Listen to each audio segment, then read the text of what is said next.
श्री शिव पुराण रुद्र संहिता।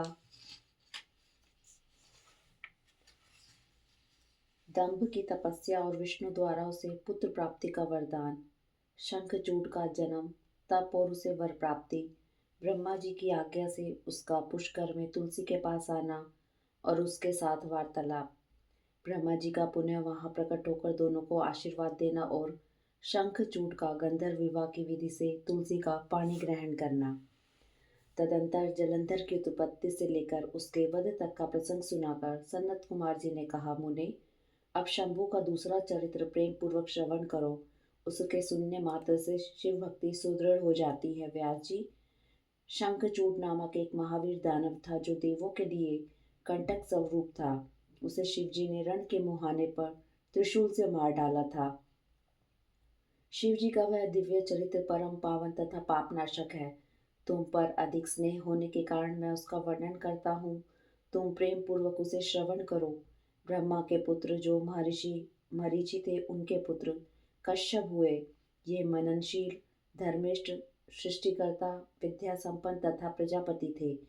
दक्ष ने प्रसन्न होकर अपनी 13 कन्याओं का विवाह इनके साथ कर दिया। उनकी संतानों का इतना अधिक विस्तार हुआ कि उसका वर्णन करना कठिन है। उन कश्यप पत्नियों में एक का नाम दनु था। वह श्रेष्ठ सुंदरी तथा महान रूपवती थी। उस साध्वी का सौभाग्य बड़ा बढ़ा हुआ था। मुने, उस दनु के बहुत से महाबली पुत्र उत्पन्न हुए। विस्तार भय से उनके नाम नहीं गिनाए जा सकते। उनमें एक का नाम विप्रचिति था, जो महान बल पराक्रम से संपन्न था।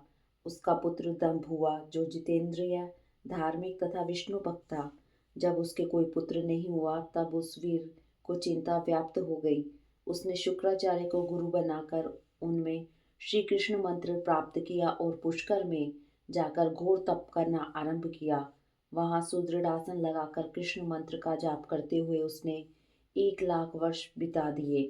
तब उस तपस्वी के मस्तक से एक जाज्वल्यमान तेज निकलकर सर्वत्र व्याप्त हो गया। वह तेज इतना दुस्सह था कि उससे संपूर्ण देवता, मुनि तथा मनु संतप्त हो उठे। तब वे इंद्र को अगुआ बनाकर ब्राह्मण के शरणागत हुए। वहां उन्होंने संपूर्ण संपत्तियों के दाता विधाता को प्रणाम करके उनकी स्तुति की और फिर विशेष रूप से व्याकुल होकर अपना सारा वृतांत उनसे कह सुनाया। उनकी बात सुनकर ब्रह्मा भी उन्हें साथ लेकर वह सारा वृतांत विष्णु को सुनाने के लिए बैकुंठ को चले। वहां पहुंचकर सब लोगों ने त्रिलोकी के अधीश्वर तथा रक्षक परमात्मा विष्णु को विनीत भाव से प्रणाम किया और फिर हाथ जोड़कर उनकी स्तुति करने लगे। देवता बोले, देव देव, हमें पता नहीं कि यहाँ कौन सा कारण उत्पन्न हो गया है। हम किसके तेज से संतप्त होते हैं, यह आप ही बतलाइए। दीनबंधु, अपने दुखी सेवकों के रक्षक तो आप ही हैं, अतः शरणागत दाता रमानाथ, हम शरणागतों की रक्षा कीजिए, रक्षा कीजिए।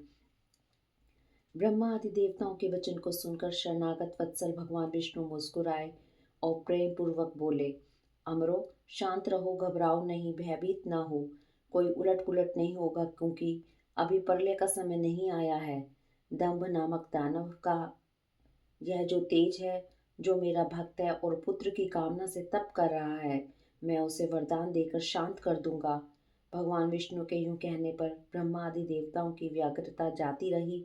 वे सभी धैर्य धारण करके अपने अपने धाम को लौट गए। इधर भगवान अच्युत भी वर पाकर वर प्रदान करने के लिए पुष्कर को चल पड़े, जहाँ वह दंभ नामक दानव तप कर रहा था। वहां पहुंचकर श्री हरि ने अपने मंत्र का जप करने वाले भक्त दंभ को सांत्वना देते हुए मधुर वाणी में कहा, वर मांग। तब विष्णु का उपयुक्त वचन सुनकर और उन्हें आगे उपस्थित देखकर दंभ बड़ी भक्ति के साथ उनके चरणों में लोटपोट हो गया और बारंबार स्तुति करते हुए बोला, देवाधिदेव कमल नयन, आपको नमस्कार है। नमरनाथ, मुझ पर कृपा कीजिए। त्रिलोकेश, मुझे एक ऐसा वीर पुत्र दीजिए जो आपका भक्त तथा महान बल पराक्रम से संपन्न हो। वह त्रिलोकी को जीत ले, परंतु देवता उसे पराजित न कर सके। दानवराज दंभ के यूं कहने पर श्री हरि ने उसे वह वर दे दिया और उस घोर तप से उसे निवृत्त करके स्वयं अंतर्ध्यान हो गए। दानवेंद्र दंभ की तपस्या सिद्ध हो चुकी थी, जिससे उसका मनोरथ पूर्ण हो गया था। अतः वह भी श्री हरि के चले जाने पर उस दिशा को नमस्कार करके अपने घर को लौट गया। थोड़े ही समय के उपरांत उसकी भाग्यवती पत्नी गर्भवती हो गई। वह अपने तेज से घर के भीतरी भाग को प्रकाशित करती हुई शोभा पाने लगी। मुने श्री कृष्ण के पार्षदों का अग्रणी जो सुदामा नामक गोप था, जिसे राधा जी ने शाप दे दिया था, वही उसके गर्भ में प्रविष्ट हुआ था। तदंतर समय आने पर साध्वी दंभ पत्नी ने एक तेजस्वी बालक को जन्म दिया। तब पिता ने बहुत से मुनीश्वरों को बुलाकर उसका विधि पूर्वक जात कर्म आदि संस्कार संपन्न किया। उस पुत्र के उत्पन्न होने पर बहुत बड़ा उत्सव मनाया गया। फिर शुभ दिन आने पर पिता ने उस बालक का शंखचूड़ नामक ऐसा नाम रखा। वह अपने पिता के घर में शुक्ल पक्ष के चंद्रमा की भांति बढ़ने लगा। वह अत्यंत तेजस्वी था, अतः उसने बचपन में ही सारी विद्याएं सीख ली। वह नित्य बाल क्रीड़ा करके अपने माता पिता का हर्ष बढ़ाने लगा और अपने समस्त कुटुंबियों का तो वह विशेष रूप से प्रेम भाजन हो गया। तदंतर वह जब शंखचूड़ बड़ा हुआ, वह जैगिषव्य मुनि के उपदेश से पुष्कर में जाकर ब्रह्मा जी को प्रसन्न करने के लिए भक्ति पूर्वक तपस्या करने लगा। उस समय वह एकाग्र मन हो अपने इंद्रियों को काबू में करके गुरु रूप दिष्ट ब्रह्म विद्या का जप करता रहा। जो पुष्कर में तपस्या करते हुए दानवराज शंखचूड़ को वर देने के लिए लोक गुरु एवं ऐश्वर्यशाली ब्रह्मा शीघ्र वहां पधारे और उस दानवेंद्र से बोले, वर मांग। ब्रह्मा जी को देखकर उसने अत्यंत नम्रता से उन्हें अभिवादन किया और फिर उत्तम वाणी से उनकी स्तुति की। तत्पश्चात उसने ब्रह्मा से वर मांगते हुए कहा, भगवान, मैं देवताओं के लिए अजय हो जाऊं। तब ब्रह्मा जी परम प्रसन्न होकर बोले, तथास्तु, ऐसा ही होगा। फिर उन्होंने शंखचूड़ को वह दिव्य श्री कृष्ण कवच प्रदान किया, जो जगत के संपूर्ण मंगलों का भी मंगल और सर्वत्र विजय प्रदान करने वाला है। तदंतर ब्रह्मा जी ने उसे आज्ञा दी कि तुम बद्रीवन को जाओ। वहीं धर्मध्वज की कन्या तुलसी सकाम भाव से तपस्या कर रही है, तुम उसके साथ विवाह कर लो। यूं कहकर ब्रह्मा जी उसी क्षण उसके सामने ही तुरंत अंतर्ध्यान हो गए। तब तपः सिद्ध शंखचूड़ ने भी, जिसके सारे मनोरथ तपोबल से पूर्ण हो चुके थे और मुख पर प्रसन्नता खेल रही थी, पुष्कर में ही वे उस जगत के मंगलों के भी मंगल स्वरूप कवच को गले में बांध लिया और ब्रह्मा के आज्ञा अनुसार वह तत्काल ही बद्री का आश्रम को चल पड़ा। वहां दानव शंखचूड़ सहसा उस स्थान पर जा पहुंचा जहां धर्मध्वज की पुत्री तुलसी तप कर रही थी। सुंदरी तुलसी का रूप अत्यंत कमनीय और मनोहर था। वह उत्तम शील से संपन्न थी।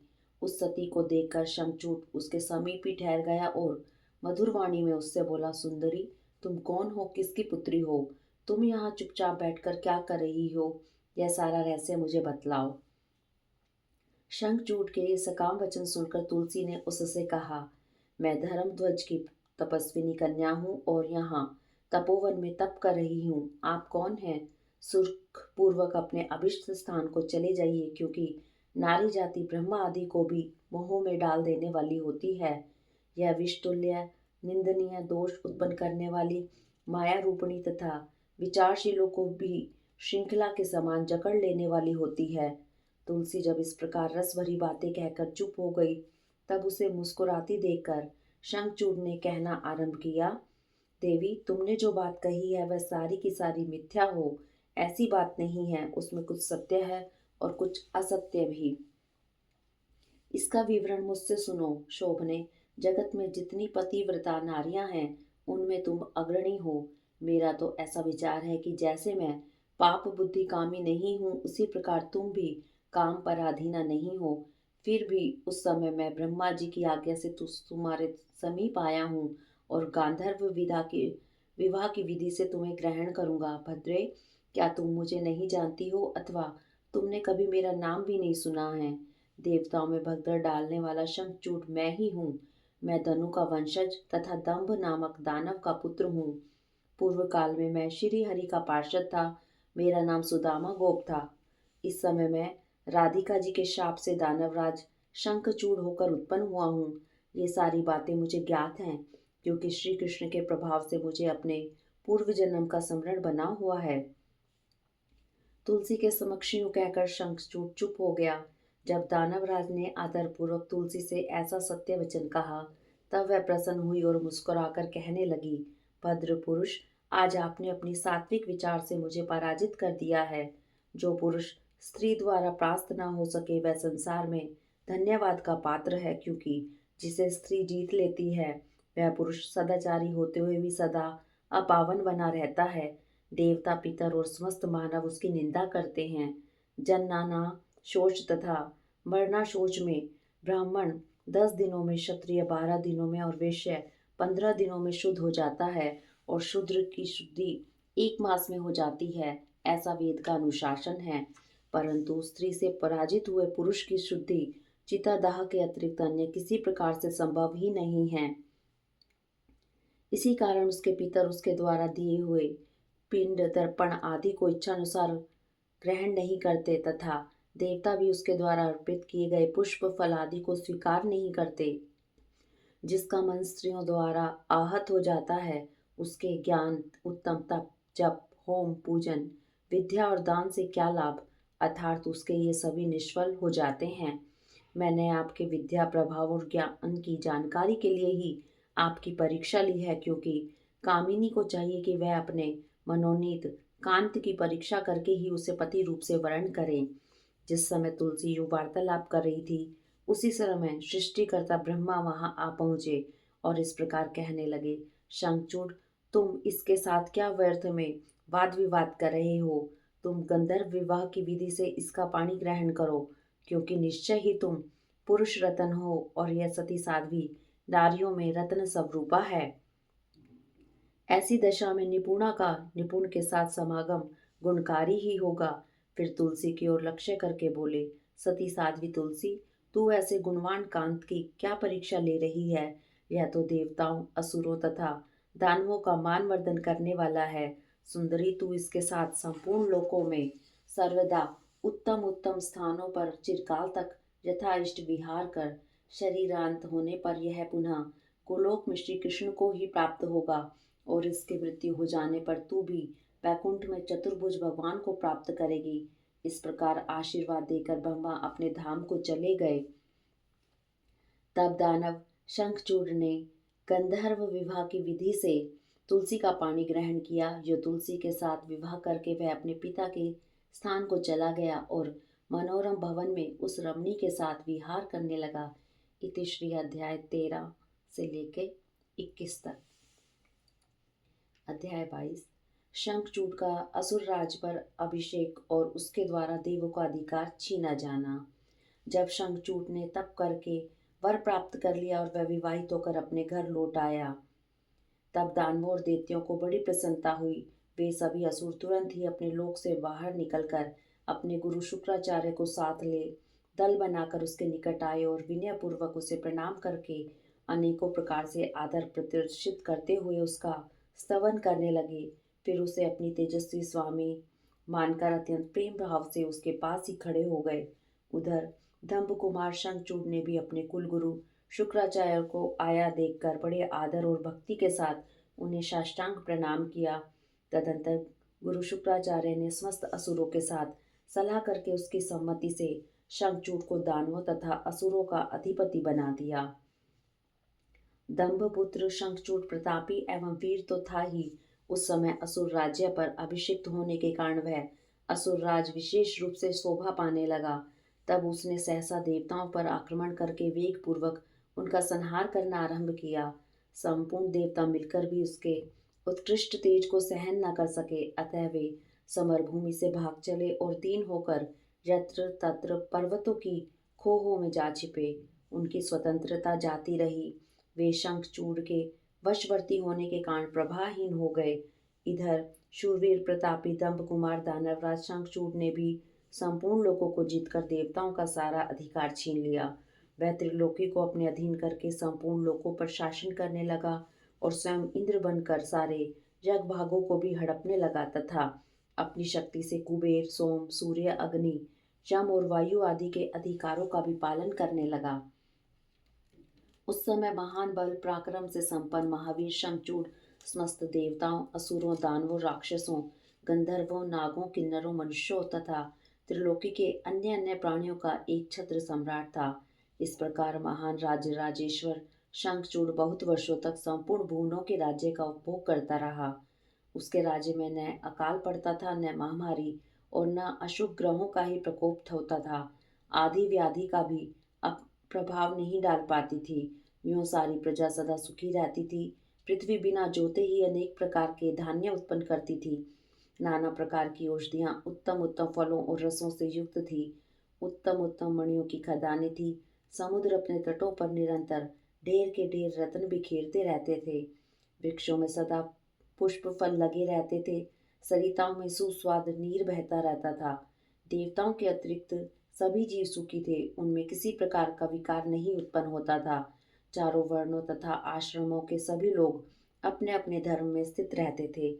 इस प्रकार जब वह त्रिलोकी का शासन कर रहा था, उस समय कोई भी दुखी नहीं था। केवल देवता भ्रातृद्रोहवश दुख उठा रहे थे। महाबली शंखचूड़ गोलोक निवासी श्री कृष्ण का परम मित्र था। साधु स्वभाव वाला वह सदा श्री कृष्ण की भक्ति में निरत रहता था।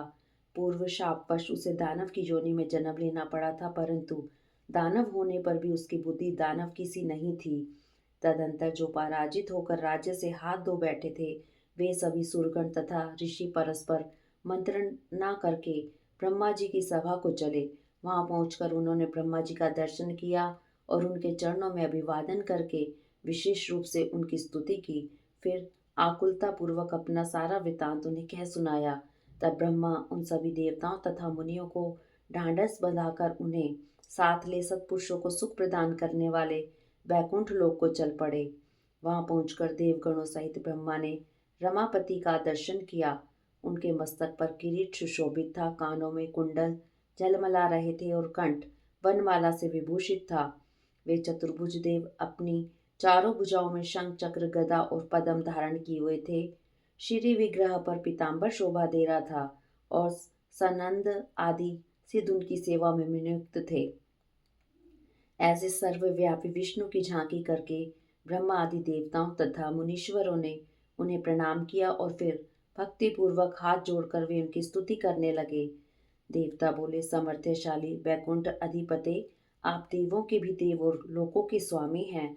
आप त्रिलोकी के गुरु हैं। श्री हरे, हम सब आपके शरणागत हुए हैं। आप हमारी रक्षा कीजिए। अपनी महिमा से कभी च्युत न होने वाले ऐश्वर्यशाली त्रिलोकेश, आप ही लोकों के पालक हैं। गोविंद, लक्ष्मी आप में ही निवास करती हैं और आप अपने भक्तों के प्राण स्वरूप हैं। आपको हमारा नमस्कार है। इस प्रकार स्तुति करके सभी देवता श्री हरि के आगे रो पड़े। उनकी बात सुनकर भगवान विष्णु ने ब्रह्मा से कहा, ब्राह्मण, यह बैकुंठ योगियों के लिए भी दुर्लभ है। तुम यहाँ किस लिए आए हो? तुम पर कौन सा कष्ट आ पड़ा है? वह यथार्थ रूप से मेरे सामने वर्णन करो। श्री हरि का वचन सुनकर ब्रह्मा जी ने विनम्र भाव से सिर झुकाकर उन्हें बारंबार प्रणाम किया और अंजलि बांधकर परमात्मा विष्णु के समक्ष स्थित हो देवताओं के कष्ट से भरी हुई शंखचूड़ की सारी करतूत कह सुनाई। तब समस्त प्राणियों के भावों के ज्ञाता भगवान श्री हरि उन बातों को सुनकर हंस पड़े और ब्रह्मा से उस रहस्य का उद्घाटन करते हुए बोले, कमल योनि, मैं शंखचूड़ का सारा वृतांत जानता हूँ। पूर्व जन्म में वह महातेजस्वी गोप था जो मेरा भक्त था। मैं उसके वृतांत से संबंध रखने वाले इस पुरातन इतिहास का वर्णन करता हूँ, सुनो। इसमें किसी प्रकार का संदेह नहीं करना चाहिए। भगवान शंकर सब कल्याण करेंगे। गोलोक में मेरे ही रूप श्री कृष्ण रहते हैं। उनकी स्त्री श्री राधा नाम से विख्यात है। वह जगत जननी तथा प्रकृति की परम उत्कृष्ट पांचवी मूर्ति है। वही वहाँ सुंदर रूप से विहार करने वाली है। उसके अंग से उद्भुत बहुत से गोप और गोपियां भी वहाँ निवास करती हैं। वे नित्य राधा कृष्ण का अनुवर्तन करते हुए उत्तम उत्तम क्रीड़ाओं में तत्पर रहते हैं। वही गोप इस समय शंभू की इस लीला से मोहित होकर शापवश अपने को दुख देने वाली दानवी योनि को प्राप्त हो गया है। श्री कृष्ण ने पहले से ही रुद्र के त्रिशूल से उसकी मृत्यु निर्धारित कर दी है। इस प्रकार वह दानव देह का परित्याग करके पुनः कृष्ण पार्षद हो जाएगा। देवेश, ऐसा जानकर तुम्हें भय नहीं करना चाहिए। चलो, हम दोनों शंकर की शरण में चले। वे शीघ्र ही कल्याण का विधान करेंगे। अब हमें तुम्हें तथा समस्त देवों को निर्भय हो जाना चाहिए। यूं कहकर ब्रह्मा जी सहित विष्णु शिवलोक को चले। मार्ग में वे मन ही मन भक्त वत्सल सर्वेश्वर शंभु का स्मरण करते जा रहे थे। व्यास जी, इस प्रकार वे रमापति विष्णु ब्रह्मा जी के साथ उसी समय उस शिवलोक में जा पहुँचे जो महान दिव्य निराधार तथा भौतिकता से रहित है। वहां पहुंचकर उन्होंने शिव जी की सभा का दर्शन किया।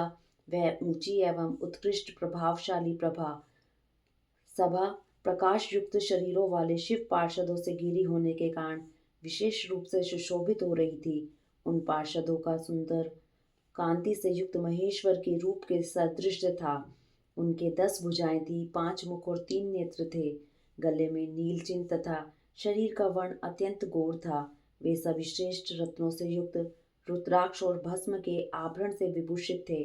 वह मनोहर सभा नवीन चंद्रमंडल के समान आकार वाली और चौकोर थी। उत्तम उत्तम मणियों तथा हीरों के हारों से वह सजाई गई थी। अमूल्य रत्नों के बने हुए कमल पत्रों से सुशोभित थी। उसमें मणियों की जालियों से युक्त गवाक्ष बने थे जिससे वह चित्र विचित्र दिख रही थी। शंकर की इच्छा से उसमें पद्म राग मणि जड़ी हुई थी जिससे वह अद्भुत सी लग रही थी। वह समयंतक मणि की बनी हुई सैकड़ों सीढ़ियों से युक्त थी। उसमें चारों ओर इंद्रनील मणि के खंभे लगे हुए थे जिस पर स्वर्ण सूत्र से ग्रथित चंदन के सुंदर पल्लव लटक रहे थे जिससे वह मन को मोह लेती थी। वह भली भांति संस्कृत तथा सुगंधित वायु से सुवासित थी। 1 सहस्त्र योजन विस्तार वाली वह सभा बहुत से किंकरों से खचाखच भरी थी।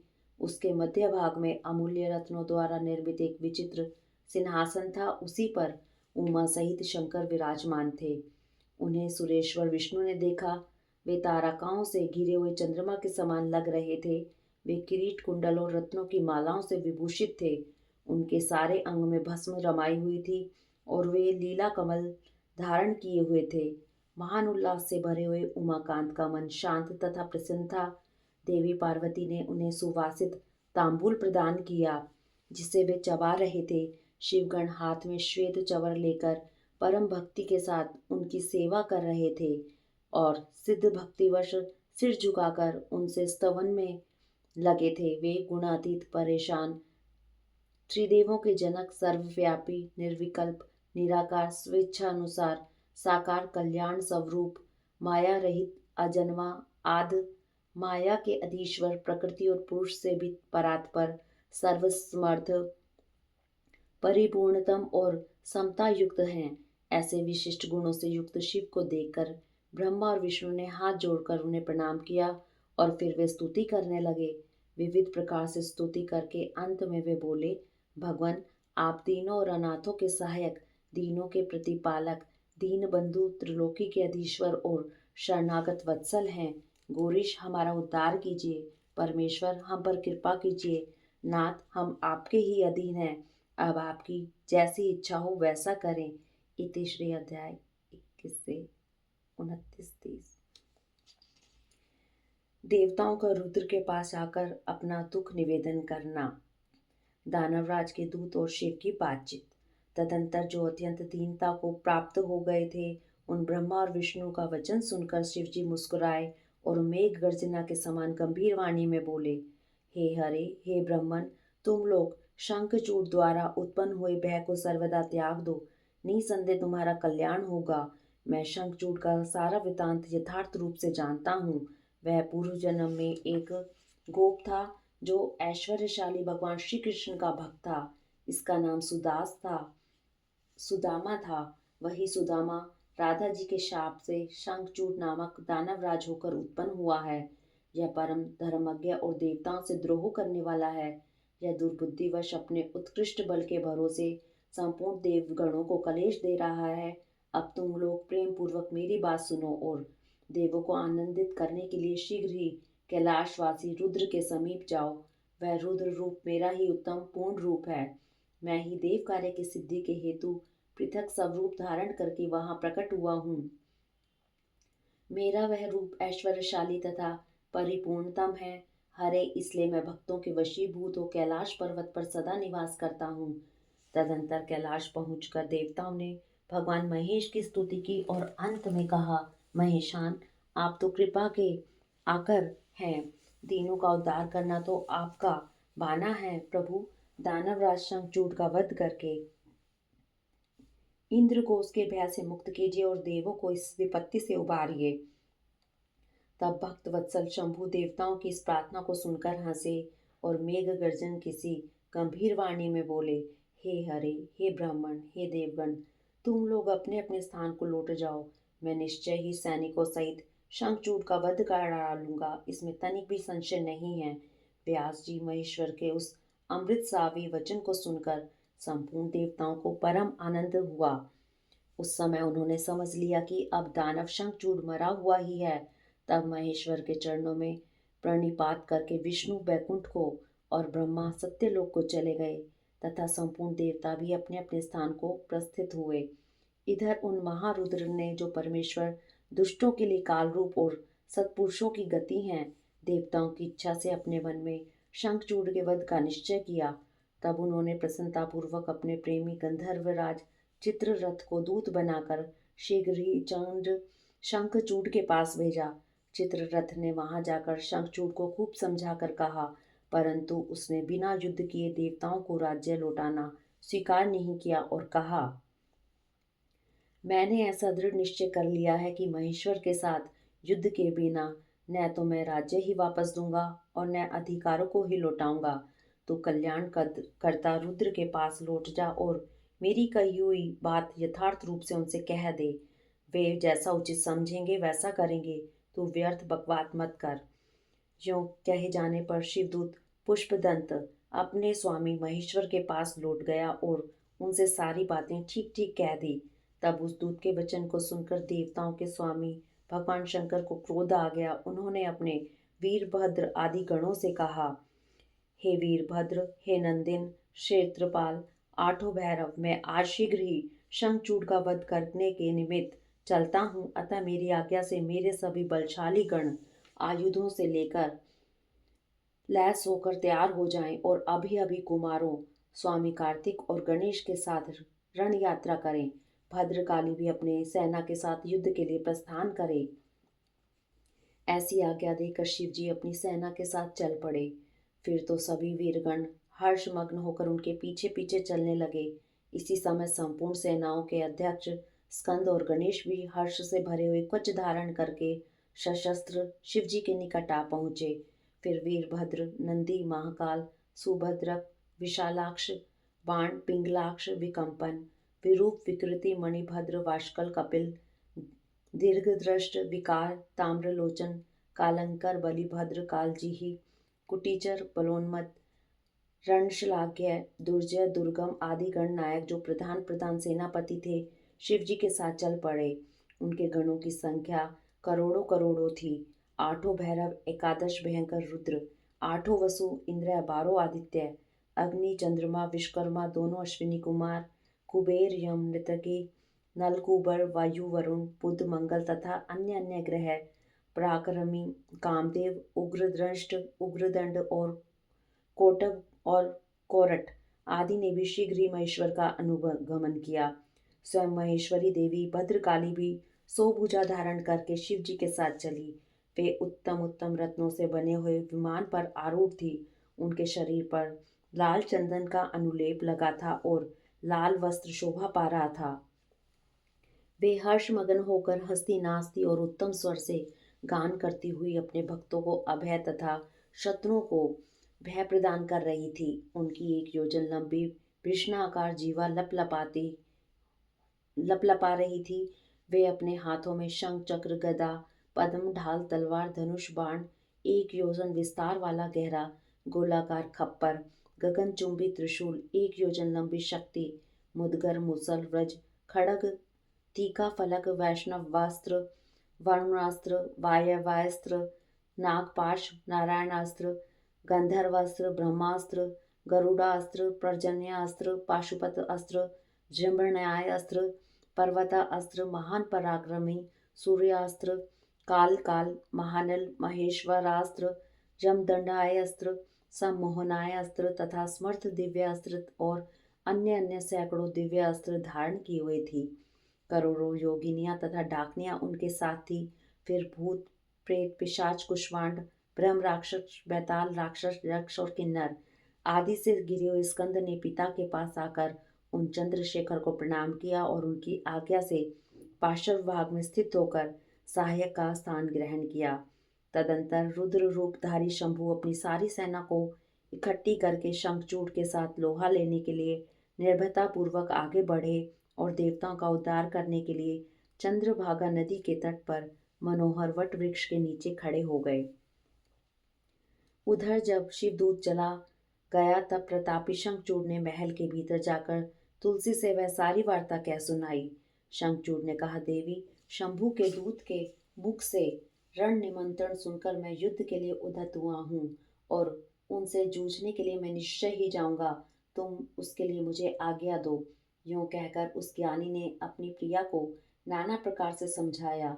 फिर ब्रह्म मुहूर्त में उठकर प्रातः कृत्य समाप्त किया और पहले नित्य क्रम पूरा करके बहुत सा दान दिया। तत्पश्चात अपने पुत्र को संपूर्ण दानवों के राज्य पर अभिषिक्त करके उसे अपनी भार्या राज्य और सारी संपत्ति समर्पित कर दी।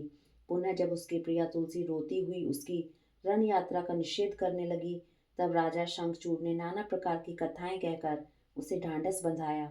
तदंतर उस समादूत दानवराज ने कवच धारण करके युद्ध करने के लिए उद्यत हो अपने वीर सैनिकों को और सेनापति को बुलाकर उसे आदेश देते हुए कहा, सेनापति, मेरे सभी वीर जो संपूर्ण कार्यों में कुशल और समर में शोभा पाने वाले हैं, आज कवच धारण करके युद्ध के लिए प्रस्थान करें। शूरवीर दानवों और दैत्यों की 86 टुकड़ियां तथा बलशाली कंकों की निर्भीक सेनाएं अस्त्र शस्त्र से सुसज्जित होकर नगर से बाहर निकलें। करोड़ों प्रकार से पराक्रम करने वाले जो असुरों के 50 कुल हैं, वे सभी देवों के पक्षपाती शंभु से युद्ध करने के लिए प्रस्थित हों। मेरी आज्ञा से ध्रुवों के 100 कुल भी कवच से विभूषित हो शंभु के साथ लोहा लेने के लिए शीघ्र ही निकलें। कालकेयों, मौर्यों, सौहोद्रों तथा कालकों को भी मेरी आज्ञा सुना दो कि वे रुद्र के साथ संग्राम करने के लिए रण सामग्री से सुसज्जित हो चलें। सेनापति को जो आदेश देकर असुरों का राजा महाबली दानवेंद्र शंखचूड़ सहस्त्रों प्रकार की बहुत सी सेनाओं से घिरा हुआ नगर से बाहर निकला, उसका सेनापति भी युद्ध शास्त्र में निपुण महारथी महान शूरवीर और रणभूमि में रथियों में अग्रण्य था। इस प्रकार युद्ध स्थल में वीरों को भयभीत कर देने वाला वह दानवराज 3 लाख अक्षौहिणी सेनाओं पर शासन करता हुआ शिविर से बाहर निकला और उत्तम उत्तम रत्नों द्वारा निर्मित विमान पर आरूढ़ हो गुरुजनों को आगे करके युद्ध के लिए चल पड़ा। आगे बढ़ने पर वह पुष्पभद्रा नदी के तट पर सिद्ध आश्रम में जा पहुंचा। वहां एक मनोहर वट वृक्ष विराजमान था। वह सिद्धि क्षेत्र सिद्धों को उत्तम सिद्धि प्रदान करने वाला था। पुण्य क्षेत्र भारत में वह कपिल का तपस्थान कहलाता था। वह भूभाग पश्चिम समुद्र से पूर्व, मल्य पर्वत से पश्चिम, श्रीशैल से उत्तर और गंधमादन से दक्षिण था। उसकी चौड़ाई 5 योजन और लंबाई 500 योजन थी। भारत के उत्तम भाग में उत्तम पुण्य प्रदान करने वाली तथा शुद्ध स्फटिक के समान स्वच्छ जल से परिपूर्ण पुष्पभद्रा और सरस्वती नाम की 2 रमणीय नदियां बहती हैं। सदा सौभाग्य से संयुक्त रहने वाली लवण सागर की प्रिया भार्या पुष्पभद्रा सरस्वती के साथ हिमालय से निकलती है और गोमंत पर्वत को बाएं करके पश्चिम समुद्र में जा मिली है। वहां पहुंचकर शंखचूड़ ने शिव जी की सेना को देखा। उसने पहले शिव जी के पास एक दानवेंद्र को दूत के रूप में भेजा।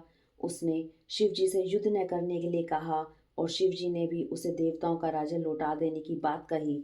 अंत में महेश्वर ने कहा, दूत, हम किसी का भी पक्ष नहीं लेते, क्योंकि हम तो कभी स्वतंत्र रहते ही नहीं, सदा भक्तों के अधीन रहते हैं और उनकी इच्छा से उन्हीं का कार्य करते रहते हैं।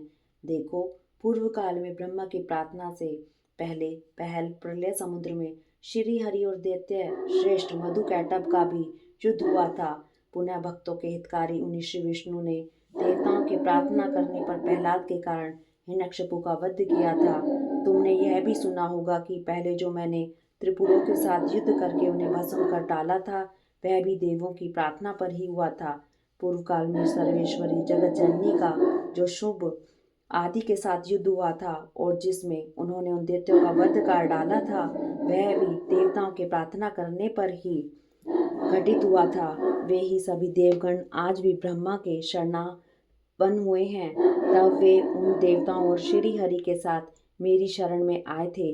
दूत इस प्रकार ब्रह्मा विष्णु और देवताओं की प्रार्थना के वशीभूत हो देवों का अधिवीश्वर होने के कारण मैं भी युद्ध के लिए आया हूँ। तुम भी तो महात्मा श्री कृष्ण के श्रेष्ठ पार्षद हो।